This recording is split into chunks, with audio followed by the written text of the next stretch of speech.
42-19. The 49ers just completely annihilated the Philadelphia Eagles here at Lincoln Financial Field. I'll be headed to the 49ers locker room in a little bit. I'll summarize. You rarely see a statement so resounding in the NFL. The 49ers will be massive Super Bowl favorites coming out of this game. I mean, think about it. Everybody talking about how gritty Philadelphia was. They were 10-1. They're winning a ton of games. They're saying, hey, the 49ers shouldn't be favored. Well, the advanced stats are why the 49ers were favored. What they had done so far this year was so impressive statistically. They're the only first-tier team in the league. Philadelphia was down in like tier 3, but they had won a lot of close games. So the 49ers today showed that their statistical profile is a real thing. Brock Purdy, I think, firmly now in that MVP leader seat. If there's bias against Brock Purdy, maybe he won't be. But he came in today, threw for 300 plus. The 49ers scored 6 straight touchdowns. Deebo Samuel, who had talked so much over the course of this last year, he validated all that he was saying. I mean, he has a second gear when he catches that ball. And he just kicks in that second gear, kicks in that third, fourth, fifth gear. Deebo Samuel sprinted to the end zone. Philadelphia fans were leaving with over 10 minutes to go in this game. For the last 2 or 3 minutes, it was 90% 49ers fans here in Philadelphia. So it was a vengeance for the San Francisco 49ers in the city of brotherly love. Only way you could put it. They came out to do a couple things. The 49ers wanted to get a step closer to the 1 seed. They still trail Philadelphia by 1 game in that regard. And the 49ers also wanted to validate their talk from the past year, which had consisted generally of them saying, we would have beaten Philadelphia or we would have had a chance had Brock Purdy stayed healthy last year. That's what they said. And I mean, I guess it was taken controversially by some, but the 49ers executed both of those goals. They came in today and they showed that, yes, they would have been very much more competitive if Brock Purdy had stayed healthy in the NFC Championship game. That was a better Eagles defense and a better Eagles team overall because of that defense. But this defense has a lot in common with the one that won the NFC Championship last year, an ultra-aggressive edge rush. And early on, you got to give credit to Philadelphia for putting the 49ers on their first 2 drives into really tough situations past first down. The 49ers didn't gain a single yard on first down until the second quarter. And against an ultra-aggressive edge rush, it's not good because they pin their ears back. And Philadelphia has one advantage over the 49ers. It's their defensive line against the 49ers O-line. But as soon as the 49ers were able to get into good down and distance situations, and that started happening in the second quarter on that long 85-yard touchdown drive, you just can't cover all of the eligibles that the 49ers had out there. You can't cover Deebo Samuel, Christian McCaffrey, George Kittle, Brandon Ayuk, all those players on the field at the same time. It's just not possible. That's why the 49ers are the dominant team in the NFL. So in the first quarter, the 49ers were trying to run up Lombardi Street with a weight tied around their waist. Then later on, it was snowing on Lombardi Street and the 49ers were snowboarding or skiing down the hill.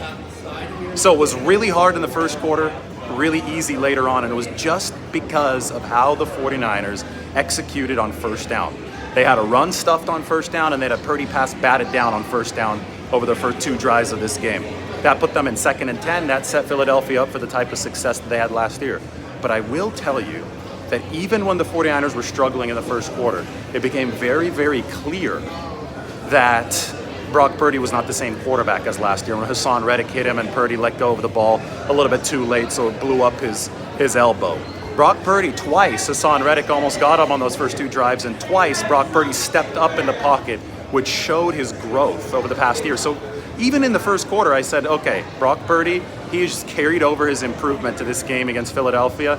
As soon as the 49ers find their rhythm on first downs, as soon as they're not in 2nd and 10, 2nd and 12, 2nd and 14, they're going to be able to bust through this. Now, to their credit, they were in like 2nd and 15 on the 3rd drive, but Purdy found Ayuk, and then Purdy found, I believe it was Christian McCaffrey to pick up the first down, and from that point on, the Eagles just didn't stop the 49ers all game. It was like 10.5 yards per attempt for Brock Purdy. From that point on, McCaffrey ran for 97. Once it was downhill, they exposed the Philadelphia defense as a one-trick pony. 49ers defense, I believe, also took the hurt to Jalen Hurts and the Eagles. He had to be evaluated for a concussion at one point. Greenlaw obviously was ejected. There was a little bit of an altercation there, and I call a little bit of an altercation because it seems that the consensus there is that that thing the punishments there, especially for Dre Greenlaw, who I think was pointing at somebody on the Eagles bench. The head of security for the Eagles had shoved him. Both guys got ejected. I believe it's Tom DeSandro is the Eagles head of security, and Dre Greenlaw got ejected. And at that point in the game, you saw the bad blood between these two teams, obviously the rivalry brewing from the last NFC Championship game. And at that point of the game, it was after a Dre Greenlaw personal foul penalty because he had performed a suplex move over there on the sideline. You said, oh boy, this might be what gets Philadelphia back in the game, because it's a good trade for the Eagles, right? They lose their team security guy. I've never seen a team security guy ejected. And the 49ers lose one of the hardest hitting linebackers in the game. Not a good trade for the 49ers, but immediately after that, Deebo Samuel blasted downfield after catching the past 7 yards downfield from Purdy, hit that second gear, and it was a Super Bowl type of answer from the 49ers. MVP, Super Bowl type of answer from the 49ers after the play that, and a worse team could have withered in that kind of situation. But the 49ers didn't. They lost Dre Greenlaw, stuff got sketchy. They just turned around and delivered one of their 6 consecutive touchdown drives, which is extremely rare in the NFL. The 49ers continue completely dominating teams. They're 9 wins, they're 9-3 this year. They've won by more than 20 points on average. They entered this game, their 8 wins, they had won by an average of 20 points. They beat the Eagles by even more. They won 42-19. I mean, there is no close second to the 49ers in terms of team quality right now. There should be no close second to the 49ers in terms of the MVP race right now. Brock Purdy should be at the top of it. Christian McCaffrey should be at the top of it too. But here's the MVP thing. Christian McCaffrey, I think, is a better player than Brock Purdy. Christian McCaffrey is obviously a future Hall of Famer. And I mean, that wheel route today, the great catch, great throw from Purdy before McCaffrey came out of his break. But Purdy plays a more valuable position. And the value of Brock Purdy was on its starkest display between today and the NFC Championship game, which was on this field. When the 49ers didn't have Brock Purdy back in January, they got blown out here.